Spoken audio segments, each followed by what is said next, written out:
Assalamualaikum warahmatullahi wabarakatuh. Bismillahirrahmanirrahim. Alhamdulillahirabbil alamin. Wassalatu wassalamu ala asyrafil anbiya'i wal mursalin wa ala alihi wa sahbihi ajma'in. Kelas kita pada kali ini ialah ibadat darjah 6, pelajaran yang ke-6, tajuk haji dan umrah. Pengertian haji. Haji pada bahasa bermaksud qasad, iaitu sahaja melakukan sesuatu. Sementara haji pada syarak pula bermaksud sahaja mengunjungi Kaabah untuk melakukan ibadah tertentu dengan syarat yang khusus. Sementara pengertian umrah pula ialah pada bahasa berziarah atau berkunjung ke tempat kediaman. Umrah pada istilah syarak pula bermaksud mengunjungi Kaabah di luar musim haji untuk melakukan ibadah tertentu dengan syarat yang khusus. Dalil pensyariatan haji dan umrah. Bismillahirrahmanirrahim. Wa atimmul hajja wal umrata lillah. Tunaikanlah haji dan umrah kerana Allah Ta'ala. Surah Al-Baqarah ayat 196. Hukum menunaikan haji dan umrah adalah wajib sekurang-kurangnya sekali seumur hidup bagi yang memenuhi syarat. Tahun pensyariatan haji dan umrah. Terdapat perbezaan pendapat ulama tentang menentukan bilakah bermulanya pensyariatan atau mulanya diwajibkan umat Islam menunaikan ibadah haji dan umrah. Pendapat yang pertama menyatakan bahawa haji dan umrah mula disyariatkan sebelum hijrah lagi. Pendapat yang kedua menyatakan pada tahun yang pertama hingga tahun yang ke-10 hijrah. Pendapat yang ketiga merupakan pendapat yang kuat, menyatakan bahawa tarikh pensyariatan hijrah adalah bermula dari tahun yang ke-6 hingga tahun yang ke-10 hijrah.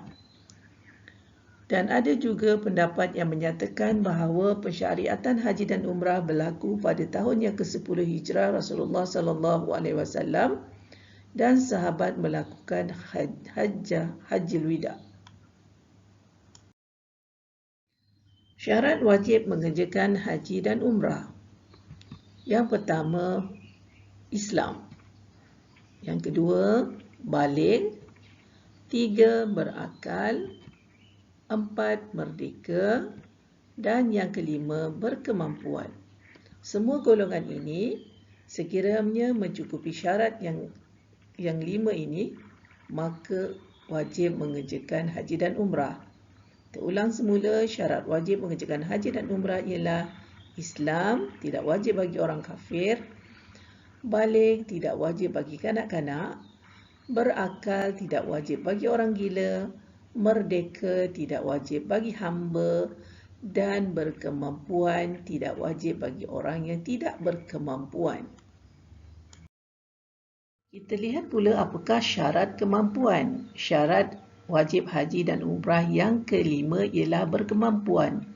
Kita kupas satu persatu apakah yang dimaksudkan dengan berkemampuan. Yang pertama, cukup bekalan pergi balik.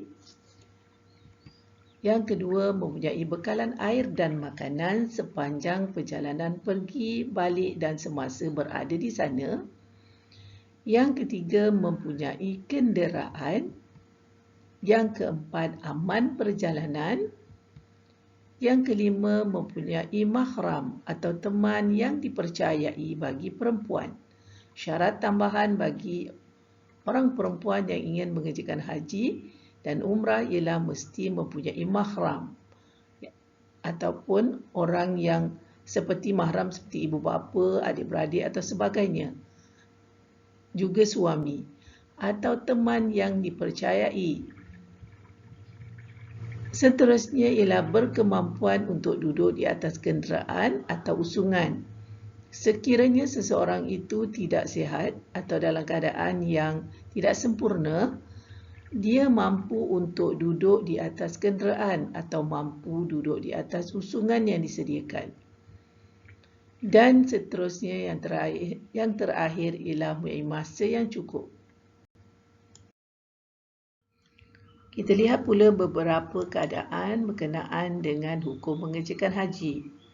Yang pertama, harus mengerjakan haji untuknya. Harus seseorang mengerjakan ibadah haji untuk orang lain sekiranya orang itu mati sebelum sempat mengerjakan haji kerana dia tiada kesempatan masa ataupun dia dalam keadaan uzur. Boleh mengerjakan haji untuk seseorang tetapi perlu minta izin jika dia telah sempat menunaikan haji sebelum meninggal dunia. Maksudnya apabila seseorang ingin membuatkan haji kali kedua untuk orang yang telah meninggal dunia dan semasa hayat orang tersebut, dia telah pun mengerjakan haji untuk dirinya sendiri. Yang ketiga, tidak sah menunaikan haji untuk seseorang ataupun untuk orang lain bagi orang yang mengerjakan haji pada orang yang masih hidup. Tidak sah ikhramnya kanak-kanak mumayyiz kecuali dengan izin walinya iaitu waliul mal. Diniatkan haji oleh walinya. Sekiranya wali yang membawanya pergi haji ialah bapa atau datuknya, maka wali tersebut hendaklah niatkan haji untuk orang ini, iaitu kanak-kanak yang belum mumayyiz. Sah haji dan umrahnya ihram isteri atau hamba walaupun tanpa izin suami. Seorang isteri atau hamba yang pergi menunaikan haji tanpa izin suami, hukumnya adalah sah. Tetapi harus suami atau tuannya mentahlilkannya. Harus bagi suami dan tuannya mengizinkan atau menghalalkan suami isteri atau hambanya pergi menunaikan haji. Lebih aula, lebih baik suami mengizinkan isteri menyempurnakan hajinya. Miqat. Miqat terbahagi kepada dua bahagian. Yang pertama disebut miqat zamani, iaitu masa berniat. Yang kedua ialah miqat makani, iaitu tempat berniat.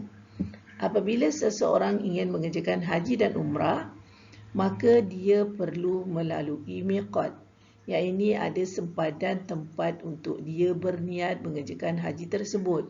Niat tersebut hendaklah dilakukan di miqat, masanya dan juga tempatnya. Miqat zamani terbahagi kepada dua, iaitu sekiranya mengerjakan haji, bagi orang-orang yang ingin mengerjakan haji, miqat zamaninya ialah dari 1 Syawal hingga 10 hari bulan Zulhijjah. Orang-orang yang hendak mengerjakan ibadah haji boleh mula berniat mengerjakan haji dari 1 Syawal hingga 10 hari bulan Zulhijjah. Sementara niat bagi orang yang ingin mengerjakan umrah pula adalah sepanjang tahun. Miqat makani bagi haji ialah sempadan tempat di mana orang-orang yang ingin mengerjakan haji ini boleh mula berniat mengerjakan haji ialah bergantung dari arah mana dia datang. Jika seseorang itu adalah penduduk Mekah, maka dia boleh berniat di Mekah. Sekiranya jemaah haji itu datang dari arah Madinah, tempat miqatnya ialah di Zulhulaifah ataupun di Abyar Ali. Sekiranya jemaah haji datang dari arah Syam, yakni Suria, Mesir dan Maghribi, miqat makani ataupun sempadan tempat dia berniat ialah di Juhfah. Sekiranya jemaah haji datang dari arah Laut Yaman, dia hendaklah berniat mengerjakan haji di Yalamlam atau Jeddah. Sekiranya dia datang dari arah darat Yaman dan Hijaz, Jemaah haji ini boleh berniat untuk mengerjakan haji di Qarnul Manazil. Sekiranya jemaah haji datang dari arah timur Yaman, yakni Iraq, mereka boleh berniat mengerjakan haji di Iraq.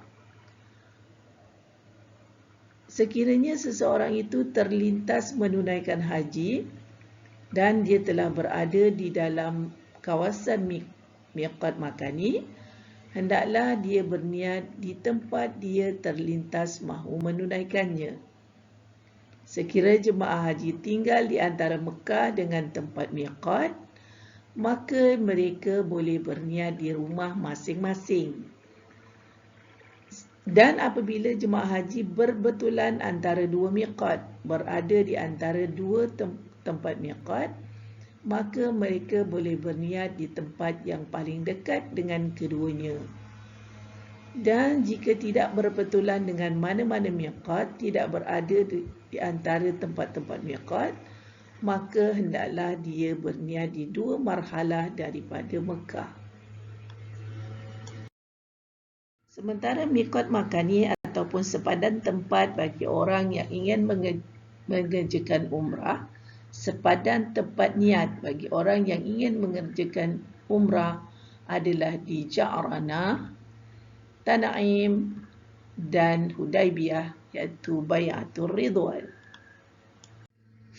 Ini adalah kedudukan tempat miqat bagi jemaah yang ingin mengerjakan haji dan umrah.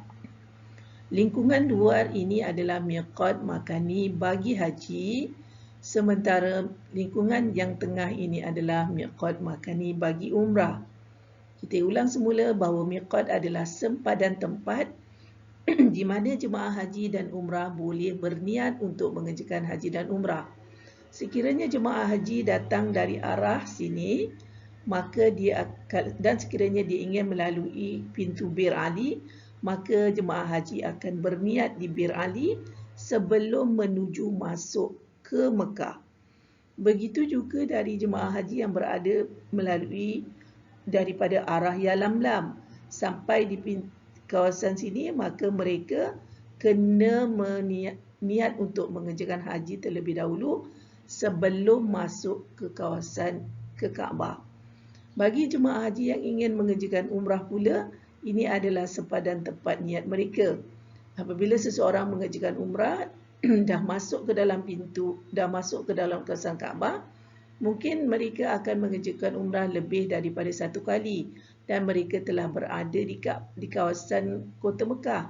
Jadi mereka kena keluar ke kawasan-kawasan yang berhampiran untuk berniat umrah sebelum masuk semula dan mengerjakan umrah tersebut.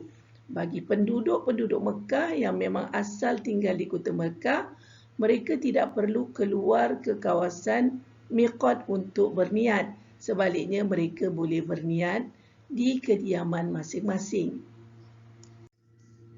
Alhamdulillah, sekian saja kelas kita untuk kali ini.